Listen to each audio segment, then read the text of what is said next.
6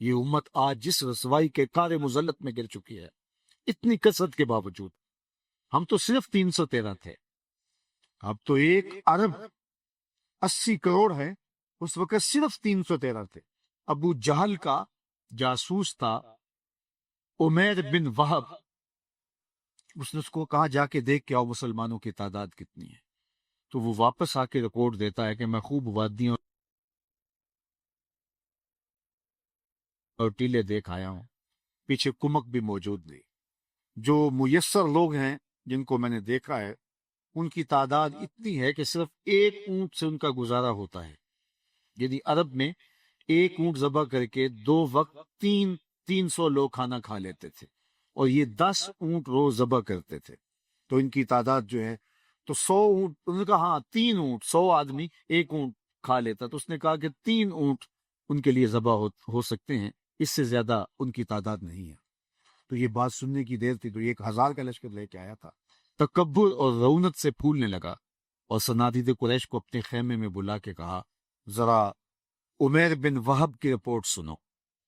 ابن حشام نے اس واقعہ کو بڑی تفصیل سے ذکر کیا ہے، تو یہ کہتا ہے کہ صرف 3 اونٹ ان کی خوراک ہے 2 وقت کی، یعنی لڑائی کی نوبت نہیں آئے گی، رسیاں اکٹھی کرو، صبح انہیں پکڑتے جائیں گے، جکڑتے جائیں گے، اور اونٹوں کے ساتھ ان کی مشکیں کس لیں گے، اور یہاں سے ان کو باندھ کے لے جائیں گے مکے میں، اور حرم کے آس پاس اطراف کی دیواروں کے ساتھ ان کو باندھ کے دنیا کو ان کا تماشا دکھائیں گے کہ یہ نیا دین لے کر آئے تھے۔ صبح لڑائی نہیں ہوگی، صرف رسیاں اکٹھی کر لو جس سے آپ 300 لوگوں کو باندھ سکتے ہیں۔ تو بڑی رونت کے ساتھ اس نے صنادید قریش کو جب یہ کہا تو عمیر بن وہب جو اب تک خاموش کھڑا تھا اور اس نے رپورٹ دی تھی، اس نے کہا کہ میری پوری رپورٹ سن لو، یہ آدھی رپورٹ پہ بات ہوئی ہے، تم کہتے ہو رسیاں اکٹھی کرو، میرا اگر مشورہ مانتے ہو تو رات کی تاریکی میں بھاگ سکتے ہو تو بھاگ جاؤ، واللہ میں ان آنکھوں سے دیکھ کے آیا ہوں کہ یثرب کی اونٹنیاں اپنی پشتوں پہ نری موتیں اٹھا لائی ہیں، ولیکن رأیت یا معاشر قریش المنایا تحمل البلایا، اے قریش کے سرداروں، میں اپنی آنکھوں سے دیکھ کے آیا ہوں کہ وہ سواریاں اپنی پشتوں پہ نری موتیں اٹھا لائی ہیں۔ یہ بات درست ہے، ان کی تعداد 300 سے زائد نہیں ہے، یہ درست ہے ان کے پاس آلات حرب و ضرب نہیں ہے، یہ بھی درست ہے ان کے پاس کھانے کے لیے بھی کچھ نہیں ہے، کھجور کو چوس کے روزہ رکھتے ہیں، اسی کو چوس کے افطار کر لیتے ہیں، سامان حرب ان کے پاس نہیں ہے، 2 گھوڑے، 6 زرہیں، 8 تلواریں، یہ کیا سامان ہوتا ہے؟ اور جن کے پاس تلواریں نہیں تھی کھجوروں کے ڈنڈے توڑ لیے تھے، یہ اللہ کے مجاہد تھے، چلے تھے جنگ کرنے کو۔ تو کہا کہ لیکن میں نے اپنی ان آنکھوں سے دیکھا ہے کہ یثرب کی اونٹنیاں اپنی پشتوں پہ نری موتیں اٹھا لائی ہیں، اور تم کہتے ہو رسیاں اکٹھی کرو، میرا مشورہ یہ ہے کہ رات کی تاریکی میں بھاگ سکتے ہو تو بھاگ جاؤ، یہ ایسے لوگ ہیں کہ جو مرنے کے لیے تیار ہو کے آئے ہیں، اور تم کہتے ہو رسیاں اکٹھی کرو، میں کہتا ہوں بھاگ جاؤ، ورنہ کل ان میں سے کوئی ایک شخص مرے گا نہیں جب تک تم میں سے ایک ایک کو لڑ نہیں جاتا۔ یہ زخمی سانپوں کی طرح پیچ و تاب کھاتے ہوئے میں نے ان کو دیکھا ہے، اور اگلے دن عظیمت کی جو انوکھی داستاں اہل ایمان رقم کی، میرے رب نے بھی اس دن کو یوم فرقان کہہ کے صرف 300 دینا، وہ بھی فاقہ مست، آلات حرب و ضرب بھی نہیں، اور آج 56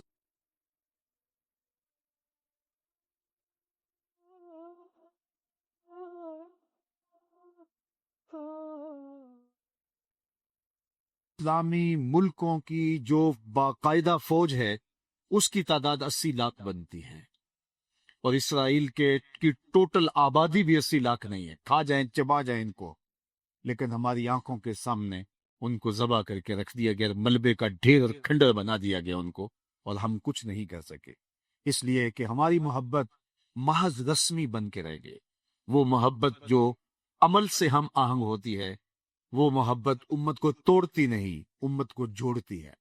یہ بات ذہن میں رکھیے گا، ساری محبتیں تقسیم کرتی ہیں لیکن حضور کی محبت جوڑتی ہے، باقی محبت بن فراد کی رقیب پیدا کرتی ہیں، لیکن سن لو، اللہ کے محبوب کی محبت رقیب پیدا نہیں کرتی، حبیب پیدا کرتی۔ اگر میں حضور سے پیار کرتا ہوں تو دہائی دیتا ہوں آؤ تم بھی حضور سے پیار کرو. آپ پیار کرتے ہیں تو دہائی دیتے ہیں لوگوں آؤ تم بھی حضور سے پیار کرو. اور یہ محبت اگر اپنے تقاضوں کے ساتھ مستحکم ہو جاتی ہے تو پھر صحیح معنی میں امت امت بن جاتی ہے، معاشرہ معاشرہ بن جاتا ہے. اور یہ محبت توانائی دیتی ہے. اقبال کے سارے کلام کا رس نچوڑیں تو خلاصہ یہ نکلتا ہے، قوت عشق سے ہر پست کو بالا کر دے، دہر میں اس میں محمد سے اجالا کر دے. پھر روشنیاں ہوں گی، پھر اندھیرے نہیں ہوں گے. محبت تو قوت کا نام ہے، محبت تو توانائی کا نام ہے، محبت تو پہاڑوں کے کلیجے چیر دیتی ہے، محبت تو دریاؤں سے راستے تلاش کر لیتی ہے، محبت تو جو ہے وہ کائنات کو تسخیر کرنے کا نام ہے. تو ہماری پھر محبت اس میں کوئی سکم ہے، اس میں کوئی کمی ہے.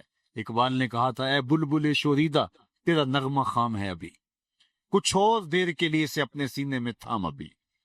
ہم نے اپنی محبت کو پختہ تر کرنا ہے اور محبت کو عمل سے ہم آہنگ کرنا ہے. آؤ میں تمہیں حضور کی بارگاہ میں لے چلتا ہوں. اور ایک مجلس برپا ہے اور اللہ کے محبوب وضو فرمانے لگے. ابھی حضور علیہ الصلوۃ والسلام وضو فرمانے لگے تو حضور کے بدن سے چھوا ہوا پانی جب زمین پہ گرنے لگا تو صحابہ نے گرنے نہیں دیا، اپنے ہاتھوں پہ لے لیا.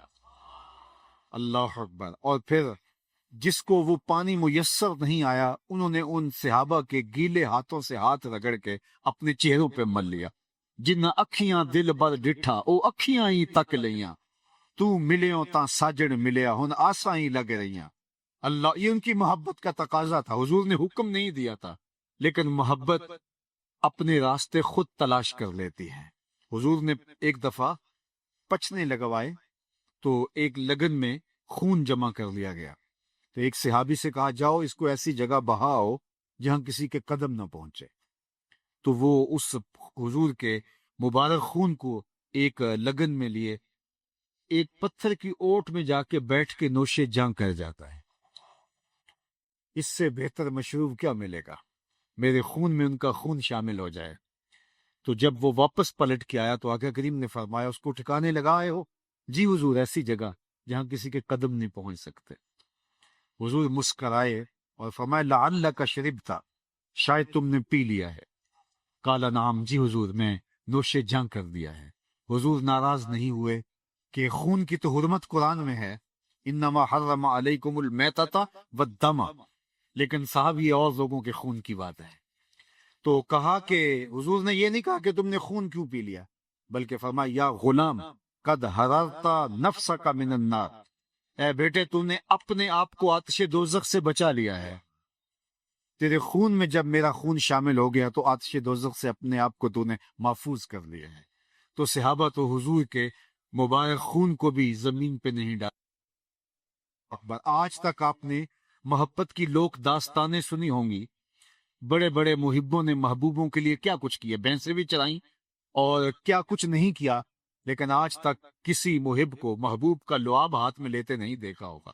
لیکن یہ پیار کی انوکھی مثال. حافظ شیرازی نے کہا تھا ایک دن اپنے محبوب سے مخاطب ہو کے کہ تیرے جیسا زمانے میں، میرے جیسا زمانے میں کوئی محب نہیں ہے، جیسا میں محب ہوں ایسا لکھاں آئے لوک زمانے تے محبوب خدا جیا کوئی نہیں، لکھاں سونے بن بن بیندے نے او دی خاکے پا جیا کوئی نہیں. جو حسن کو دیا گیا وہ انہی کا مقصوم ہے. تو آقا کریم وضو کرنے لگے تو پانی صحابہ نے زمین پہ نہیں گر دیا. آقا کریم کے اس غسالہ نور کو، اس پانی کی، اس حضور کے وضو کی اعضائے مقدسہ کی اترن کو صحابہ نے اپنے ہاتھوں پہ لے لی اور اپنے چہروں پہ ملنے لگے. تو آقا کریم نے جب ان کی محبت کا یہ مظہر دیکھا تو فرمایا ما یحملکم علی ھذا، تم اس بات پر کس نے ابھارا؟ میں نے تو اس کا حکم نہیں دیا، میں نے تمہیں اس کی ترغیب نہیں دی.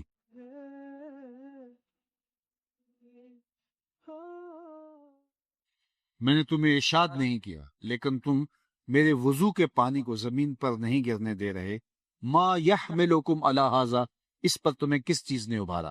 تو انہوں نے برجستہ کہا حب اللہ و رسولہ، اللہ اس کے رسول کی محبت. حضور نے اس کی نفی نہیں کی. یہ بات ذہن میں رکھیے، نبی کے سامنے کوئی عمل ہو اور وہ عمل مشروع نہ ہو، نبی کی ذمہ داریوں میں شامل ہے کہ اس کی نفی کرے. اگر نفی نہیں کرے گا تو لوگوں کے لیے حجت بن جائے گی. تھے جو حضور کے سامنے ہوئے نفس الامر میں وہ ایسے نہیں تھے. حضور نے نفی کی. حضور کے فرزند حضرت ابراہیم کا انتقال ہوا تو اسی دن سورج کو گرہن لگ گئی. تو لوگوں نے کہا حضور کے بیٹے کے وصال پر سورج نے بھی سوگ منایا ہے تو اس کو گرہن لگ گئی. یہ اتفاق سے ہوا. تو صحابہ نے کہا کہ سورج کو گرہن لگ گئی ہے تو حضور کے شہزادے کے وصال پر اس نے بھی سوگ منایا ہے. تو اللہ کے محبوب تک جب یہ پہنچا تو حضرت بلال سے کہا کہ ممبر بچھاؤ اور لوگوں کو بلاؤ. بلال حبشی گلیوں بازاروں میں آواز دے رہے تھے الصلاۃ جامع. لوگ جمع ہو گئے مسجد میں اور حضور ممبر پہ تشریف فرما ہوئے. اللہ کی حمد بیان فرمائی اور پھر ارشاد فرمایا ان الشمس والقمر آیتان من آیات الرحمن لا یخسفان بموت احد منکم. لوگوں سن لو، سورج اور چاند اللہ کی نشانیوں میں سے دو نشانیاں ہیں. کسی کے جینے مرنے سے اس کو گرہن نہیں لگاتے. ایک حقیقت بیان کر دی. اب لہن لے کر یہاں اللہ کے محبوب خاموش ہے کہ انہوں نے کہا ہم اللہ اس کے رسول کی محبت کی وجہ سے آپ کے وضو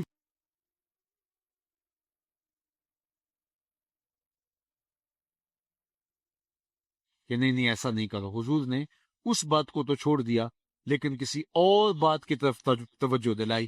اور آج کی اصلاح معاشرہ کا مضمون حضور کی کے فرمائے ہوئے وہی 3 کلمات ہیں. اللہ کے محبوب علیہ السلام نے فرمایا کہ تم ما یحملکم علی ھذا، تمہیں کس چیز نے ابھارا ہے کہ تم میرے وضو کے پانی کو زمین پر نہیں گرنے دے رہے. تو انہوں نے کہا اللہ اس کے رسول کی محبت. تو اللہ کے محبوب نے فرمایا جو یہ چاہے اللہ اس کے رسول سے محبت کرے اور اللہ اور اس کا رسول اس سے محبت کرے، اس کو 3 کام کرنے چاہیے. تمہارا یہ عمل جو تم کر رہے ہو یہ بھی درست، یعنی حضور کی خاموشی حدیث سے تقریری بنتی ہے. عالی مرتبت علماء سے پوچھئے موقع پر بھی کہ اس رنگ اور آہنگ کے اندر جو دین کے تقاضے ہیں کہیں صحابہ کی نظروں سے اوجھل نہ ہو جائیں. صحابہ کی نظروں سے اوجھل نہ ہو لیکن یہ بات جب آخر تک پہنچے گی، قیامت تک جائے گی تو آنے والوں کی نظروں سے کہیں اوجھل نہ ہو جائیں. تو اللہ کے محبوب نے اگر کوئی چاہتا ہے کہ اللہ اس کے رسول سے محبت کرے اور اللہ اور اس کا رسول اس سے محبت کرے تو یہ کام اپنی جگہ پہ، لیکن اس کو 3 کام کرنے چاہیے. سب سے پہلا کام کہ وہ جب بولے سچ بولے، زندگی میں کبھی جھوٹ نہ بولے.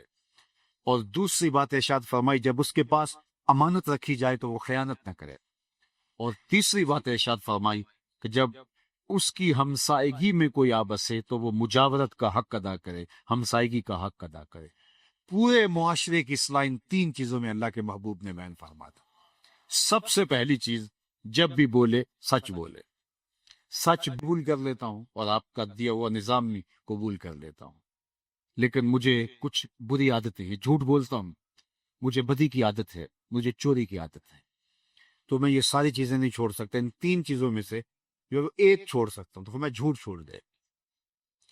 باقیوں کے بارے میں سردست، چونکہ توبہ جو ہوتی ہے وہ بھی حضرت مجدد الفسانی مبدأ و معاد کے اندر فرماتے ہیں کہ جو صوفی ہے وہ سالک کو تدریج سے توبہ کروائے، چونکہ یہ ایک طریق ہے، اس سے ایک نتیجہ خیزی نکلتی ہے. تو اللہ کے محبوب کی سنت سے ہماری سمجھ میں آیا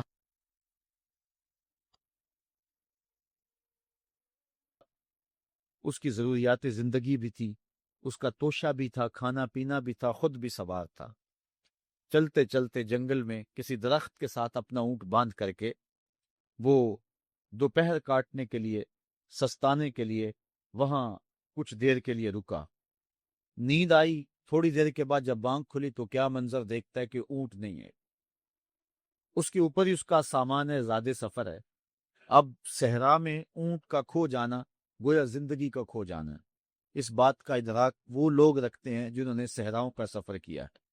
ہمارے اگر یہاں اس شہری آبادی میں، ہمارے اس ملک میں اگر کوئی شخص جو ہے وہ قافلے سے بچھڑ جائے، پیچھے رہ جائے تو وہ بات اور ہے. یہاں انسانی آبادی ہے اور جنگلوں میں، صحراؤں میں جہاں کئی 100 میل تک کوئی انسانی اور حیوانی آبادی نظر نہیں آتی، تو وہاں سواری کا اور توشہ سفر کا جو ہے وہ ہٹ جانا اور جدا ہو جانا اور گم جانا، یہ سیدھی سیدھی موت ہے. اب اس نے دائیں بائیں بھاگ کر کے دیکھا کہ اونٹ کہیں ملے، لیکن اونٹ نہیں ملا. تو وہ دوبارہ آ کے اس درخت کے ساتھ ٹیک لگا کے بیٹھ گیا موت کے انتظار میں کہ اب توشہ سفر بھی گیا، سامان سفر بھی گیا، سواری بھی گئی اور یہاں کوئی انسانی آبادی بھی نہیں ہے. تو اب موت کا ہی انتظار ہے، تو وہ موت کے انتظار میں بیٹھ گیا۔ اچانک اس کو نیند آ گئی، تھوڑی دیر کے بعد آنکھ کھلی تو اس نے کیا منظر دیکھا کہ اونٹ جو ہے وہ اس کے پاس کھڑا ہوا ہے اور ماں ساز و سامان کھڑا ہوا ہے۔ تو پھر اس کو اتنی خوشی ہوئی، اونٹ کیا ملا، زندگی مل گئی۔ اس نے کہا اللہم انت عبدی و انا ربک، اے اللہ تو میرا بندہ اور میں تیرا رب۔ کہنا اس نے یہ تھا، اے اللہ میں تیرا بندہ اور تو میرا رب، لیکن فرحت و مسرت سے، وفور خوشی سے اس کی زبان بل کھا گئی، اور اسے خوشی میں ہوش ہی نہ رہا کہ میں کیا کہہ رہا ہوں۔ وہ کیا کسی نے کہا تھا کہ جب بھی تیری قربت کے امکان نظر آئے ہم اتنے خوش ہوئے کہ پریشان نظر آئے، یا وہ کسی نے کہا تھا کسی کے آنے سے ایسے ہوش اڑے ساکی کے، شراب سیخ پہ ڈالی اور بوتل میں کباب۔ تو کبھی ایسا بھی ہو جاتا ہے کہ انسان وفور مسرت کے اندر جو کہنا ہوتا ہے اس کے برعکس کوئی بات کہہ دیتا ہے، یہ اس کی خوشی کی انتہا کی کیفیت ہے۔ تو اس نے کہا اللہم انت عبدی وانا ربک، اے اللہ تو میرا بندہ اور جو ہے وہ میں تیرا رب۔ یہ جوش مسرت سے یہ بات اس کے منہ سے نکلی۔ حضور نے صحابہ کو فرمایا، صحابہ بتاؤ اس بندے کو کتنی کو خوشی ہوئی ہے؟ صحابہ نے عرض کی حضور بہت زیادہ خوشی ہوئی ہے۔ تو حضور علیہ السلام نے فرمایا جب کوئی بندہ توبہ کر کے مالک کی دہلیز پہ پلٹ آتا ہے اللہ تعالیٰ اس سے بھی زیادہ خوش ہوتا کہ یہ میرا بندہ میری دہلیز پہ آ گیا ہے، یہ توبہ کے دروازے پہ آ گیا ہے۔ تو اس لیے قیامت سے قبل توبہ کا دروازہ کھلا ہوا ہے، لیکن 40 سال قبل توبہ کا دروازہ بند ہوگا، سورج مغرب سے طلوع ہوگا۔ پھر کوئی توبہ کرنا چاہے گا بھی، بلکہ ہر کوئی توبہ کرنا چاہے گا، لیکن پھر توبہ جو ہے وہ قبول نہیں ہوگی۔ اس طرح اور بہت سارے واقعات قیامت سے قبل جو ہیں وہ ظاہر ہوں گے، جن کی نشاندہی حضور نبی رحمت صلی اللہ علیہ وسلم نے فرمائی ہے۔ حضرت حذیفہ بن اسید انصاری رضی اللہ تعالی عنہ فرماتے ہیں کہ حضور تشریف لائے اور ہم کسی امر میں بات کر رہے تھے، تو حضور علیہ السلام نے ارشاد فرمایا کہ تم کس چیز کا تذکرہ کر رہے ہو؟ تو ہم نے عرض کی حضور ہم قیامت کے بارے میں ذکر کر رہے ہیں۔ تو حضور علیہ السلام نے ارشاد فرمایا کہ قیامت اتنی دیر تک قائم نہیں ہوگی جب تک یہ نشانیاں پوری نہ ہو جائیں۔ ان میں سے ایک حضور نے دھوئیں کا ذکر فرمایا، دوسرا دجال کا تذکرہ کیا، تیسرا دابت الارض یعنی یاجوج اور ماجوج کا تذکرہ کیا کہ وہ نکلیں گے، اس طرح سورج کا مغرب سے نکلنا اس کا ذکر کیا، حضرت عیسیٰ علیہ السلام کے نزول کا ذکر کیا۔ اسی طرح حضور علیہ السلام نے زمین کا 3 جگہوں سے بیٹھ جانے کا ذکر کیا، ایک مشرق میں، ایک مغرب میں اور ایک جزیرہ عرب میں، زمین دھنس جائے گی نیچے، اس کا ذکر کیا۔ اور یمن کی جانب سے ایک آگ نکلے گی جو لوگوں کو دھکیل کر کے شام کے میدان میں لے آئے گی، اس کا تذکرہ کیا۔ فرمایا جب تک یہ نشانیاں پوری نہیں ہو جاتی اتنی دیر تک قیامت قائم نہیں ہوگی۔ تو یہ قیامت کے آنے سے قبل جو ہیں وہ نشانیاں ہیں جو ظاہر ہوں گی۔ اس کے علاوہ قیامت آنے سے کچھ اس سے بھی پہلے نشانیوں کا ظہور ہوگا، جس کا ذکر حضور نبی رحمت صلی اللہ علیہ وسلم نے ارشاد فرمایا۔ حدیث جبریل اس پہ بہت معروف ہے، جس کو حضرت عمر بن خطاب رضی اللہ تعالیٰ عنہ روایت کرتے ہیں۔ آقا کریم علیہ السلام کی خدمت میں کہتے ہیں ہم حاضر تھے کہ ایک شخص آیا کہ جس کے سیاہ کالے بال تھے اور سفید رنگ کا اس نے لباس پہنا ہوا تھا، اہل مدینہ سے وہ تھا نہیں، اور اس کے چہرے پر، لباس پر، بشرے پر آثار سفر بھی ظاہر نہیں تھے۔ اگر مقامی ہوتا تو ہم جانتے ہوتے، اور اگر باہر سے آیا ہوتا تو اس کے چہرے پر، لباس پر جو ہے وہ سفر کے آثار ہوتے۔ اس زمانے میں اس طرح کے سفر تو نہیں تھے آسانی اور سہولت والے، تو جو بھی سفر کر کے دور سے آتا تو اس کا چہرہ بتاتا یہ مسافر ہے۔ تو کہا مسافر لگتا نہیں تھا اور اہل مدینہ سے تھا نہیں۔ ہم پریشان تھے کہ یہ کون ہے، لیکن وہ آیا اور حضور علیہ السلام کی خدمت میں اپنے زانو بچھا کر کے بیٹھ گیا۔ فَأَسْنَدَ رُكْبَتَيْهِ إِلَىٰ رُكْبَتَيْهِ، اپنے دونوں گھٹنے اس نے حضور علیہ السلام کے گھٹنوں سے جوڑے اور حضور کی خدمت میں یوں ادب سے بیٹھ گیا۔ پھر اس نے حضور علیہ السلام سے اسلام کے بارے میں پوچھا، حضور علیہ السلام نے جواب دیا۔ پھر اس نے کہا بالکل آپ نے سچ فرمایا ہے۔ ہم حیران ہوئے، خود ہی سوال کرتا ہے اور خود ہی تصدیق کرتا ہے۔ پھر اس نے حضور سے ایمان کے بارے میں پوچھا، حضور نے کچھ ارشاد فرمایا، ایمان یہ ہے تو اس نے کہا بالکل صدقتا، آپ نے سچ کہا ہے۔ تو ہم پھر حیران ہوئے کہ خود ہی یہ سوال پوچھ رہا ہے اور خود ہی اس کی تائید کر رہا ہے۔ پھر اس نے احسان کے بارے میں پوچھا، تو حضور علیہ السلام نے اس کو جواب دیا کہ احسان یہ ہے کہ اللہ کی عبادت اس طرح کرے کہ تو اسے دیکھ رہا ہے، اور اگر یہ کیفیت نہیں ہے تو کم از کم یہ کیفیت پیدا کر لے کہ وہ تجھے دیکھ رہا ہے۔ اس نے کہا آپ نے سچ کہا ہے۔ پھر اس کے بعد اس نے کہا مجھے اب قیامت کے بارے میں بتائیں۔ حضور علیہ الصلوۃ والسلام نے فرمایا جو ہے وہ مسئول سائل سے عالم نہیں ہے۔ تو اس نے کہا اچھا پھر مجھے قیامت کی کچھ نشانیاں بیان فرما دے۔ تو حضور علیہ السلام نے اس شخص کو جو نشانیاں بیان فرمائیں وہ یہ تھی کہ لونڈی اپنی مالکہ کو جنم دے گی، بکریاں چرانے والے، اونٹ چرانے والے، ننگے پاؤں والے اور ننگے بدن والے تم دیکھو گے کہ عمارتیں بنانے میں ایک دوسرے سے آگے بڑھنے کی کوشش کریں گے۔ بہرحال تھوڑی دیر تک وہ حضور کی خدمت میں بیٹھا رہا۔ اس کے بعد جب چلا گیا تو تھوڑی دیر گزری تو حضور نے فرمایا عمر جانتے ہو یہ شخص کون تھا؟ عرض کی اللہ و رسول و عالم، اللہ اور اس کا رسول جانتا ہے۔ فرمایا یہ جبریل امین تھا جو تمہیں تمہارا دین سکھانے کے لیے آیا تھا۔ تو حضرت جبریل امین نے آ کر کے حضور سے جو 4 سوالات کیے ان میں سے ایک سوال یہ تھا قیامت کب آئے گی اور قیامت کی نشانیاں کیا ہیں؟ تو حضور نے یہ نشانیاں بیان فرمائیں کہ لونڈی اپنی مالکہ کو جنم دے گی، اور یہ نشانی اب ہمارے سامنے ہے کہ آج اولادیں اپنے جو ہے وہ ماں باپ کی آقا بنی ہوئی ہیں، بیٹی آج ماں کی حکمران بنی ہوئی ہے۔ یہ دور جس کی نشاندہی کی وہ بالکل آج ہمارے سامنے ہے۔ حضرت ابو ہریرہ رضی اللہ تعالیٰ عنہ سے ایک روایت ہے جس کو نبی رحمت صلی اللہ علیہ وآلہ وسلم سے وہ بیان کرتے ہیں، بینما النبی صلی اللہ علیہ وسلم یحدث اذ جاء اعرابی فقال متی الساعة۔ حضرت ابو ہریرہ فرماتے ہیں کہ ہم حضور کی خدمت میں بیٹھے ہوئے تھے، ایک شخص حاضر ہوا، اس نے حضور سے کہا کہ حضور قیامت کب آئے گی؟ یہ سوال کیا، متی الساعة، قیامت کب آئے گی؟ آقا کریم علیہ السلام نے اس کو جواب دیا، اذا ضیعت الامانہ فانتظر الساعة، جب امانت کو ضائع کر دیا گیا تو سمجھ لے قیامت آ گئی۔ جب امانت کو ضائع کر دیا جائے گا تو سمجھ لے قیامت آ گئی ہے۔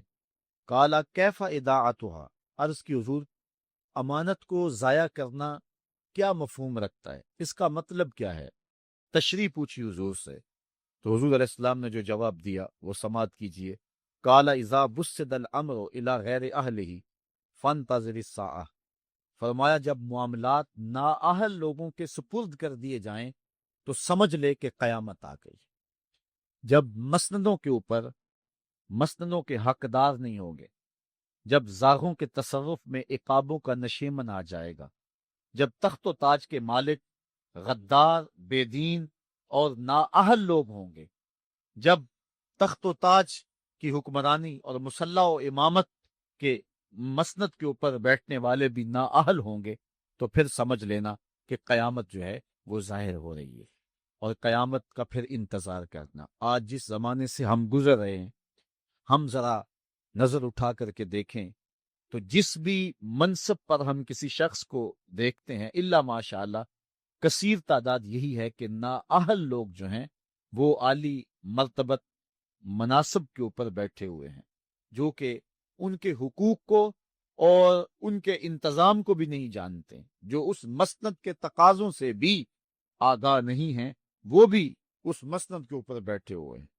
ایک زمانہ تھا، یہ ہمارے بچپن کی کہانی ہے، کہ ایک مرتبہ اسمبلی میں بحث ہوئی آبپاشی کے بارے میں کہ فصلوں تک معقول پانی نہیں پہنچتا اور جو ہے وہ فصل اچھے طریقے سے جو ہے وہ نہیں اگ پا رہی، اور ہمارا ملک زرعی ملک ہے، تو اس کے بارے میں سوچا جائے۔ تو بہرحال اس پہ جب بات شروع ہوئی تو ایک رکن اسمبلی اٹھا، اس نے کہا کہ پہلی بات تو یہ ہے کہ فصلوں تک پانی پہنچتا ہی نہیں ہے، اور دوسری بات یہ ہے جو پہنچتا بھی ہے وہ بھی راستے میں جو بجلی والے ہیں وہ بجلی نکال لیتے ہیں، اب وہ بجلی نکل چکی ہوتی ہے پانی سے، اب وہ خالی پانی جو ہے وہ فصلوں کو کیا کرے گا؟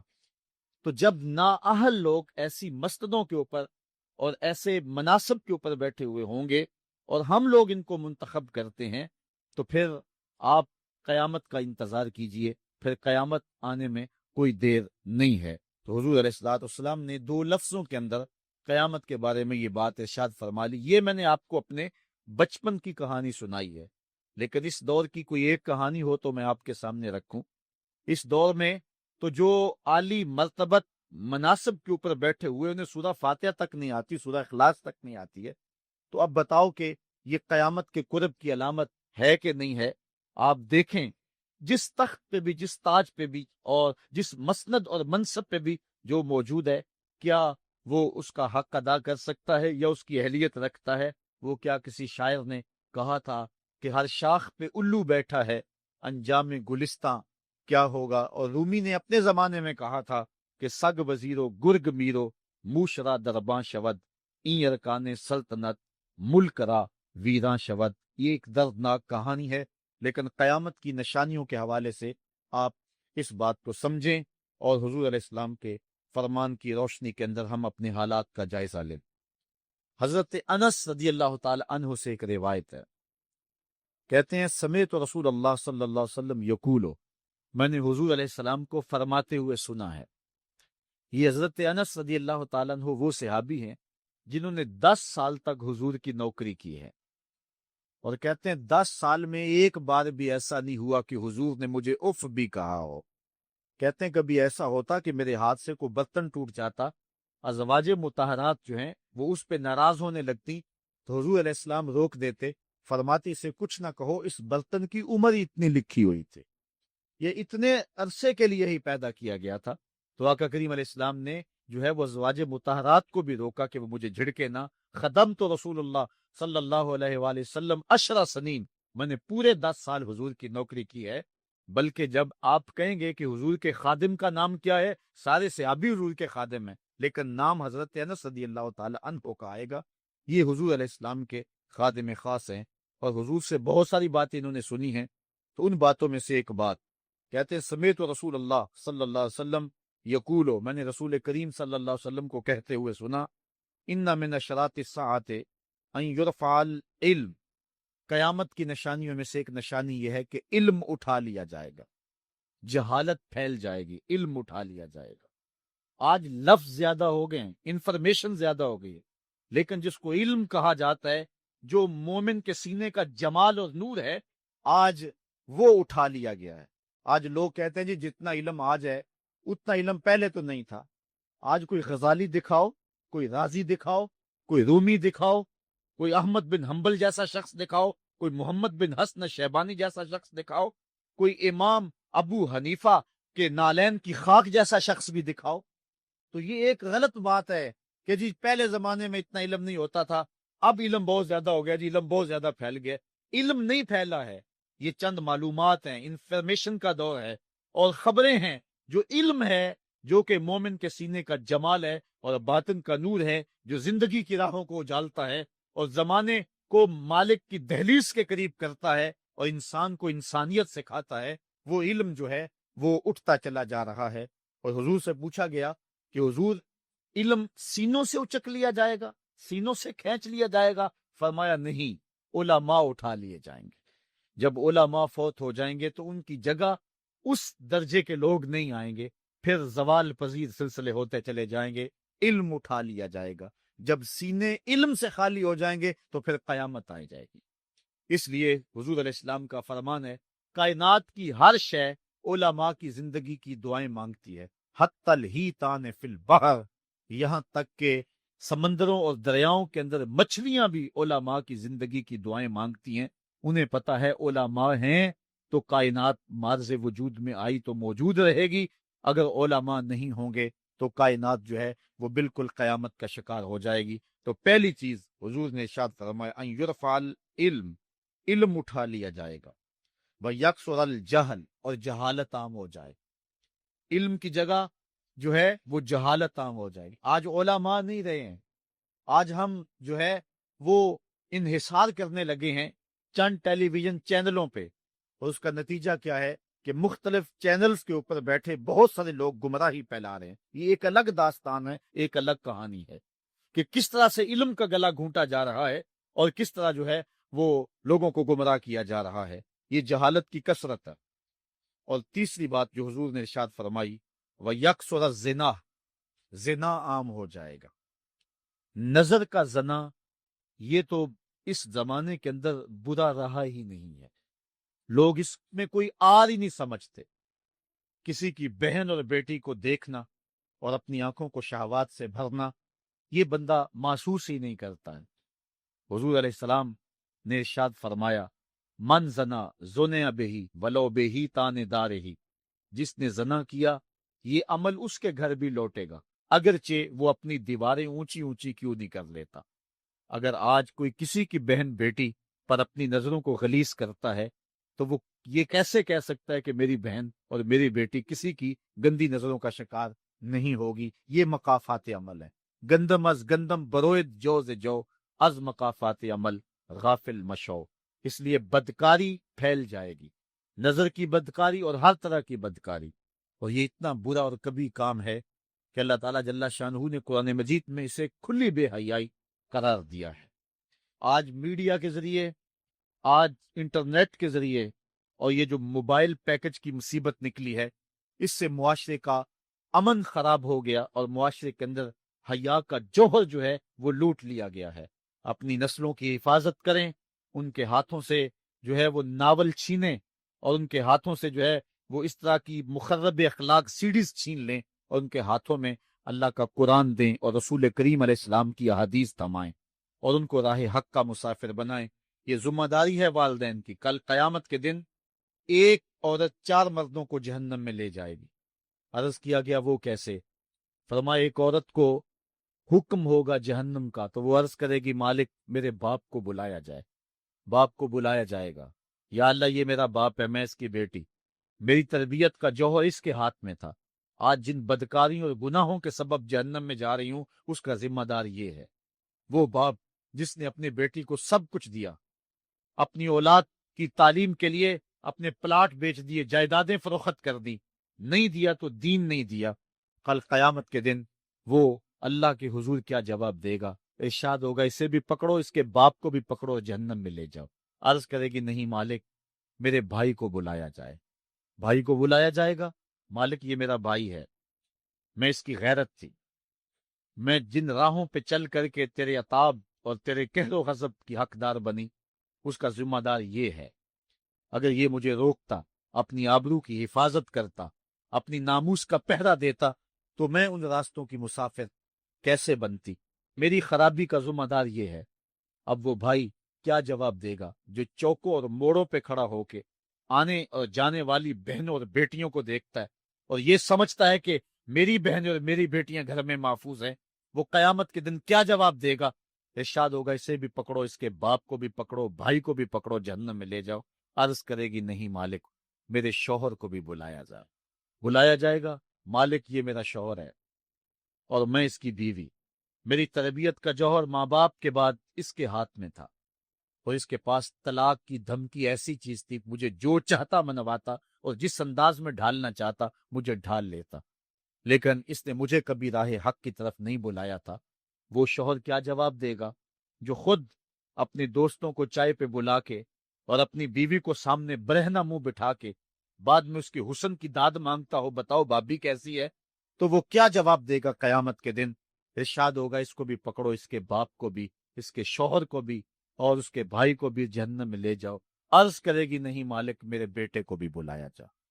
بیٹے کو بلایا جائے گا، مالک یہ میرا بیٹا ہے، میں اس کی ماں ہوں، میرے سینے میں اس کے لیے تڑپتی ہوئی ممتا تو نے رکھی تھی، یہ روٹھ جاتا تو زندگی اجاڑ ہو جاتی، جو بھی چاہتا ضد کر کے منوا لیتا، مجھے کسی کے گھر کے برتن بھی مانجنے پڑے تو میں نے اس سے بھی گریز نہیں کیا، اس کی ہر فرمائش کو پورا کیا، اپنا زیور بیچ کے اس کی تعلیم مکمل کروائی۔ اگر یہ ضد کرتا کہ امی آپ نماز نہیں پڑھتی، میں آپ کے ہاتھ کا کھانا نہیں کھاؤں گا، امی آپ یہ عمل کیوں کرتی ہیں، یہ شریعت میں جائز نہیں ہے، تو میں جو ہے وہ کھانا نہیں کھاؤں گا، تو کیا میری ممتا مجبور نہ ہو جاتی؟ اس نے ساری زندگی کیا مجھے اس کے بارے میں کوئی کہا تھا، نیکی کی طرف بلایا تھا، بدی سے روکا تھا؟ جس بیٹے نے اپنی ماں سے ہر ضد پوری کروائی ہو تو اس نے صرف دین کے بارے میں کوئی ضد نہیں کی ہے، تو وہ کل قیامت کے دن کیا جواب ہوگا؟ ارشاد ہوگا اسے بھی پکڑو، اس کے باپ کو بھی پکڑو، اس کے خاوند کو بھی پکڑو، بھائی کو بھی پکڑو، بیٹے کو بھی پکڑو، اور پانچوں کو گھسیٹ کے جہنم میں لے جاؤ۔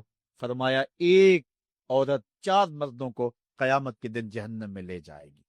اس لیے میں اور آپ آج دیکھ لیں کہ ہمارا آخرت کا معاملہ کیا ہونے والا ہے، اور ہم نے اس دنیا کے اندر کس طرح اپنی حفاظت کرنی ہے۔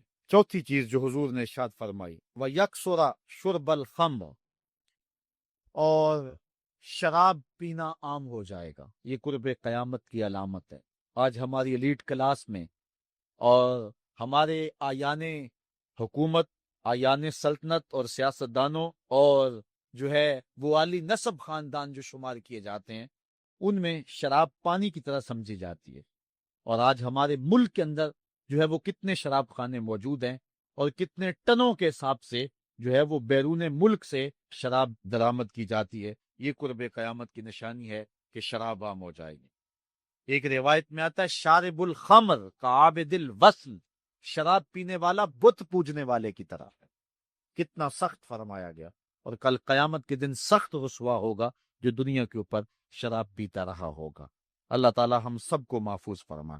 وَيَكِلَّ الرِّجَالِ وَيَكْثُرُ النِّسَاء، اور ایک نشانی حضور نے یہ ارشاد فرمائی کہ مرد تھوڑے ہو جائیں گے اور عورتیں زیادہ ہو جائیں گی۔